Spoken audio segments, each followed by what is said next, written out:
What's going on, guys? FlameHorizon here, coming at you with IBL Week 7 against Little Bigness and his Philadelphia Scissors. I think that's his team. I'll correct myself in post, but I'm pretty sure that's his team. Not gonna do a team builder. If you have been following my Twitter, you will have seen that my back has been giving me a lot of problems lately, so I shouldn't be at a desk for long periods of time. But we're going to get right into the battle. Not going to waste time. See, the team that I brought this week is Kecleon Jirachi. I brought a Scarf Zapdos because he does have Mega Aerodactyl. I EV'd it to outspeed a max speed Jolly Mega Aerodactyl, but he didn't bring it. So this set was kind of pointless. Mega Blastoise, Frostlass, Nidoqueen.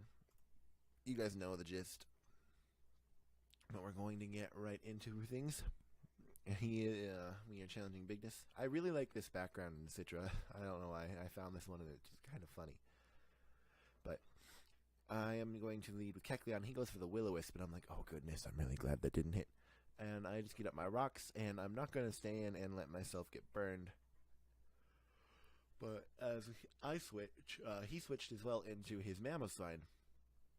I think he was trying to bait my Zapdos switch in, but I did go into my Mega Blastoise. He doubles back out into his Umbreon as I Mega Evolve and go for the Dark Pulse. And, normally, I think Umbreon is, base 130 SPDF? Something like that. This Water Pulse damage is actually a lot more than I thought it would be. I go for the Toxic and miss. He goes for the Toxic and it hits. Just my luck. And I'm not editing in sprites, by the way, because I don't have the time and my back hurts and I just need to get this up. I'm sorry, guys. But he goes for Protect and he's going to Toxic Stall me again, and I really hate my life. This is becoming an ASMR. But again, take more poison damage, and I go for Toxic finally, because this thing needs to start dying. I freaking hate Toxic Stallers. But I'm already poisoned, so you can't synchronize me. And he goes for the Wish. So, very unfortunate. It is currently 11:57 p.m. I'm recording this. But I switch out because I'm not going to let Umbreon or Blastoise get Toxic Stalled. I go out into Kecleon, and I have the Drain Punch with the Expert Belt this week, the set that I like to do. And I just click Drain Punch. He does switch out and go back out into his Jellicent, so this Drain Punch isn't going to do anything to Jellicent because it's Ghost type. I don't want to get burned, so I go right out into Blastoise again as he goes for the Scald. So even though I'd stayed in, there's a chance of me getting Scald burned, so making the switch was the better play there.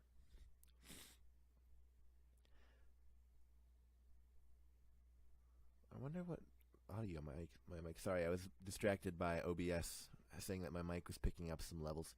But he switched out into his Umbreon, and I went for the Dark Pulse, so that doesn't do much. He's basically planning on Toxic Stalling me with his Umbreon, and like I said, I hate Toxic Stallers with a passion. But I go out into Kecleon as he goes for the Wish. And probably not going to put background music on this either because I'm just hurting so much. He goes for the Toxic on my Umbreon, on my Kecleon as I go for the Drain Punch. And I was playing this match and I'm like, I freaking knew he was Chople. He was max defense Chople. I freaking knew it. I didn't expect it, but as soon as I saw that this Umbreon wasn't taking special hits as well as it should, I knew he had a Chople Berry. I was prepared for it well, not prepared for it, but I knew that's what it was. But he goes out into his Mew, and I predicted that and went for Knockoff. I knew he wasn't going to stay in and take a Drain Punch. But this is a defensive Mew, but not fully defensive, as we'll see. It has a little bit of offense in it, but that Mew did take a hit quite well. I doubled out into Jirachi to eat me hit from this. I'm just going to go for the Iron Head and get the flinch. And we'll see that flinch is pretty important later on in the match. But then he goes out into his Jellicent, and I believe I just clicked Iron Head again. Yeah, I clicked Iron Head again. and it didn't do much because, Jellison's bulky as crap. Then I go out into Zapdos here and get hit by the Scald. It doesn't do a lot, however, I do get burned, so that's quite unfortunate. But there's not much, you can do about it, 30% chance. I had forgotten he had Mamoswine, even though I'd already seen it. So I clicked Volt Switch like an idiot. I have Tailwind on this set. Part of me really wanted to click Tailwind there too on the Switch, but it's no biggie. I just double out into this as he sets up his Stealth Rocks. But as we will see, he is going to click Earthquake next turn, and Mamoswine is such a beast. I love Mamoswine, but going up against it is kind of scary. But Mamoswine is a beast, and Earthquake does take out Blastoise, so that is very unfortunate.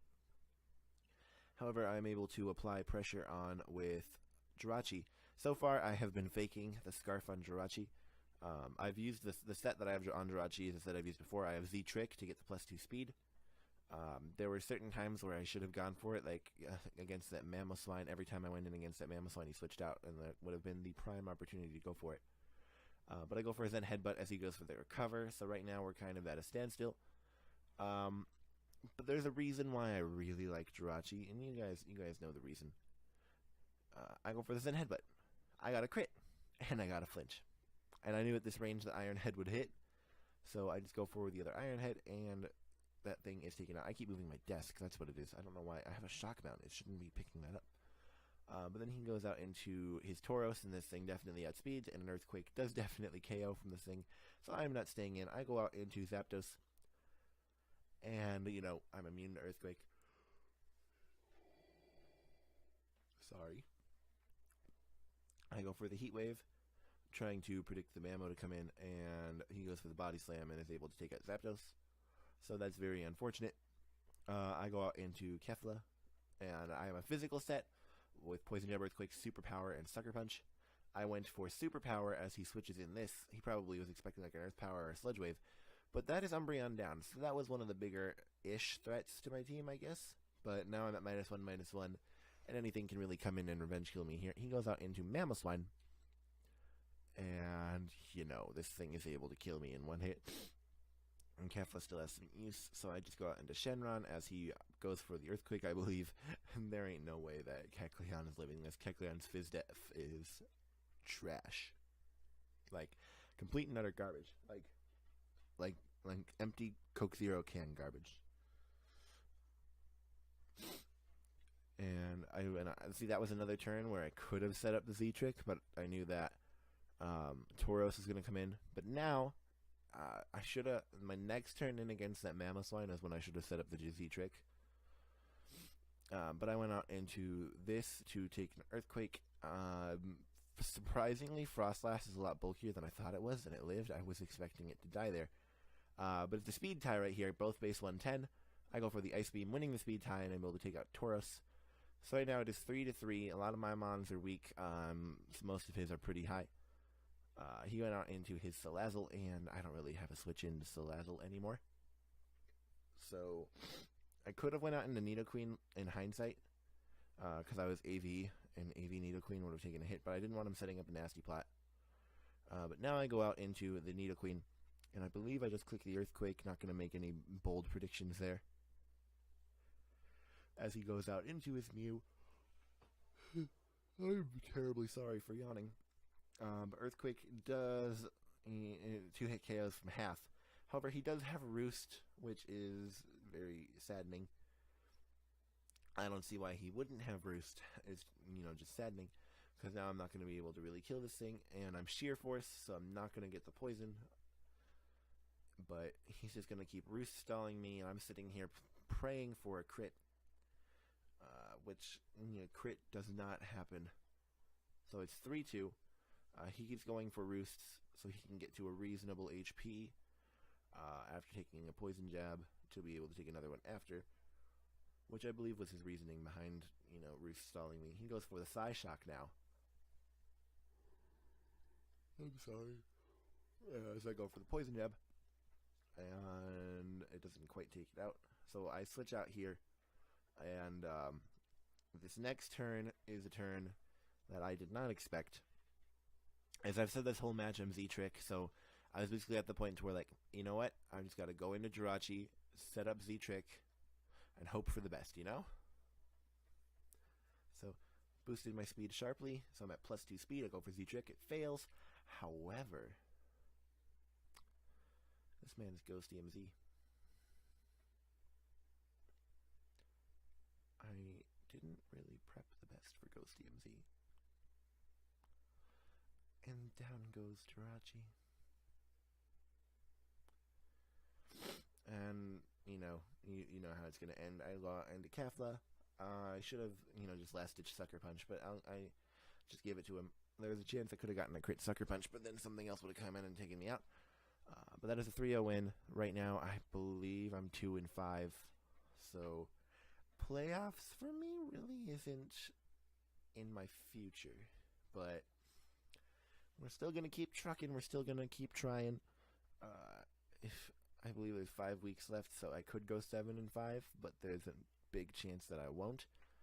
So odds are you're going to be seeing a lot of memeing from me in the next few weeks, and I love memeing. Like, I love bringing really weird sets that somehow can work. But thank you all for watching. If you enjoyed, be sure to smack that like button. Go check out Little Bigness down below. Be sure to subscribe. And be sure to pray for me, man, because my back really hurts. I will see you all in the next video. Take care.